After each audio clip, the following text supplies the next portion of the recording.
The overhand is one of the most popular punches in combat sports right now, and for good reason. It's one of the most powerful punches you can throw, and it doesn't seem that hard, right? You're just swinging your arm all the way down. Well, kind of, but not really.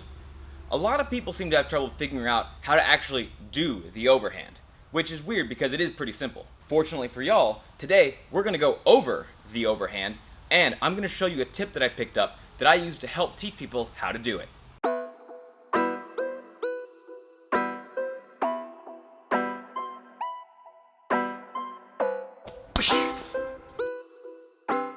I feel like I shouldn't have to say this anymore, but be sure to subscribe and have notifications turned on. That way, you never miss a new video. Okay, so what makes the overhand so difficult?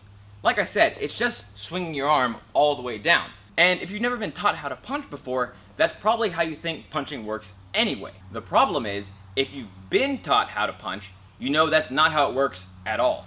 For example, the cross, the most similar punch to the overhand right.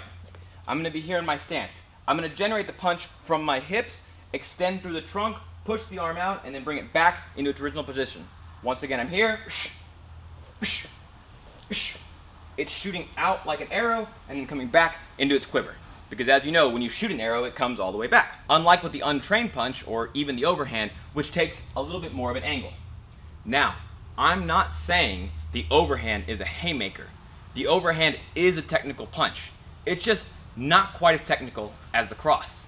So the tip that I have for learning the overhand is to learn a completely different strike, that being the ridge hand. The ridge hand you can think of as the open palm karate hook. Essentially what you're doing is hitting not with the knuckles, but with the inside of your hand or the forearm. It looks like this. I'm here, swing in, swing in, swing in, swing in. Now, you might be saying, that looks a lot more like a hook than an overhand, and you're right, but in point and full contact karate competitions, there's also a strike called the vertical ridge hand, which is exactly what it sounds like. You're swinging the hand completely down to hit your opponent either on the neck or on the shoulder. Now we can argue back and forth about the usefulness of hitting someone with the inside of your hand rather than the knuckle, but for the sake of today's video, we're actually going to talk about the way karate teaches this strike. What I have to give karate credit for is that they've broken down individual strikes into perfect, precise, systematic routines, so you can master individual movements pretty easily. So let's look at how we actually learn the vertical ridge hand. The way I learned it is you're here in your stance and you're going to separate your hand from your face. Obviously what I'm doing right now is loading up that hand to come down. But to hide the fact that I'm loading up that hand, I'm also moving my head at the same time. Because if I move my head, it looks like I'm just doing my regular head movement. I'm not just dropping my hand to throw a strike.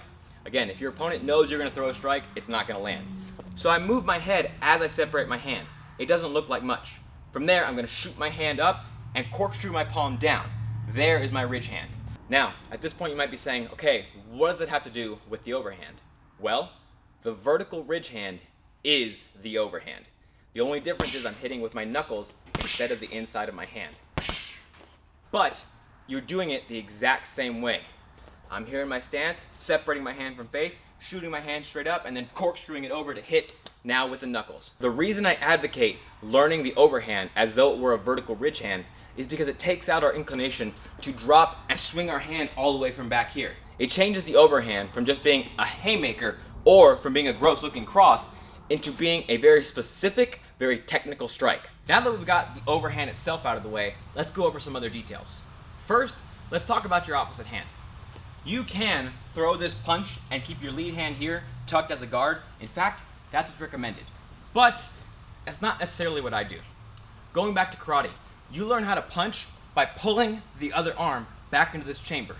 The reason you do that is to get a push-pull force from the other arm.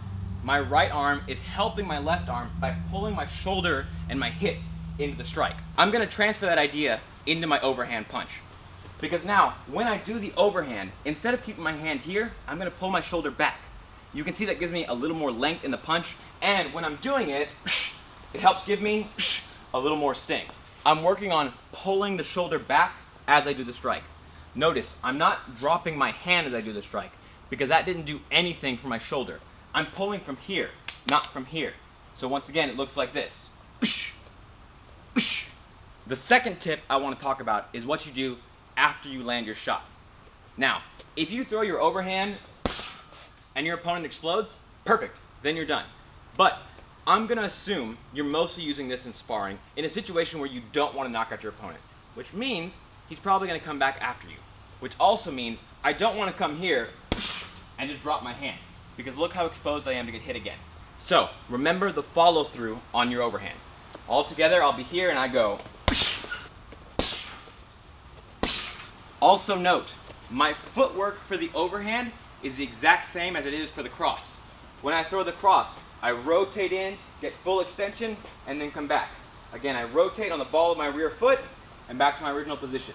Same thing with the overhand. I'm here and back. What you don't want to do is step forward like you're going into a bow stance, thinking that's going to give you more length, because it's not, at least not in a real way.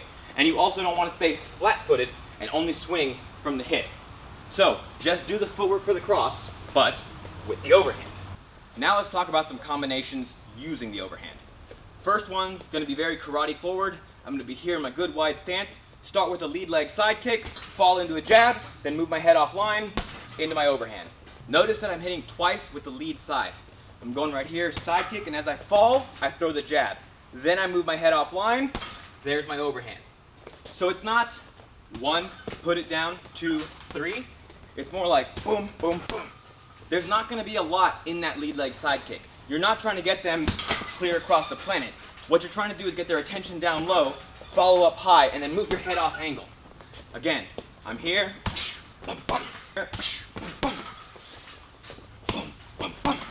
My second combination actually probably should have been my first combination because it's one I use a lot. As you may or may not know, I'm a pretty short human being. And as you may or may not know, I like using the overhand a lot to reach a taller human being. And here's typically what I'll do. I come here, I start with a regular jab to the face. Then from there I'm going to drop to a jab to the body, and then from there, without coming back up, I'm going to separate hand from face into the overhand. Again, it looks like this.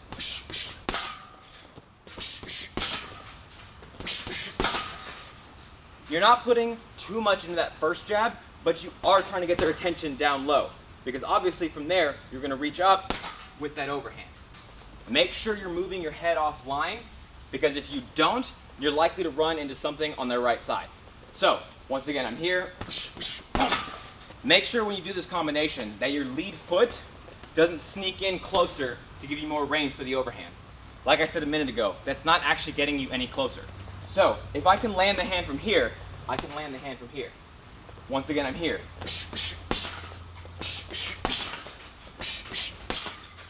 Last combo involves a little bit of fanciness, but it's not that complicated. However, instead of throwing the right hand overhand, I'm going to throw a switch left overhand, which looks like this. I'm going to be here, flash the jab, flash it again. Now, as my hand retracts, I'm going to switch my feet in place into the opposite stance, like this. So, all told, I'll be here. 1, 2, 3. I'm keeping 2 hands in my opponent's face to mask the fact that I'm turning a quick jab into a powerful overhand. Once again, it's here. A lot of people say the overhand is just a vertical hook, which kind of, but I actually think it's the inverted uppercut. As you can see, the overhand comes like this, and the uppercut's going to come right in the same angle from the other side, which means they're a natural pairing in a combination. Again, I'm here, double jab, switch, up, low kick, body kick. So this is a good one to get someone confused and put them on the back foot. Again, it looks like this.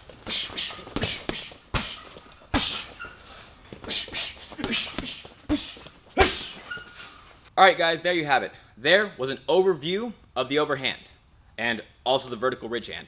Like I said, both strikes are pretty similar. Ultimately, it just comes down to which one you want to do and what your preferences are. I happen to prefer hitting with the knuckles, so I do the overhand. If you like the ridge hand, more power to you. I just hope I was able to show you the fine mechanics and teach you that the overhand isn't quite as unskilled as a lot of people think it is. Now, if you guys are looking for a channel that combines the practicality of combat sports with the reality of self-defense and the fun of traditional martial arts, then please be sure to subscribe, tap the notification bell, like, share, and leave a comment. All of that support really helps me out. It helps me keep putting these videos out week after week. This has been Rob from Combat Self-Defense. I want to thank you for all the hard work. Thank you for the hard work yet to be done, and I'll see you next time.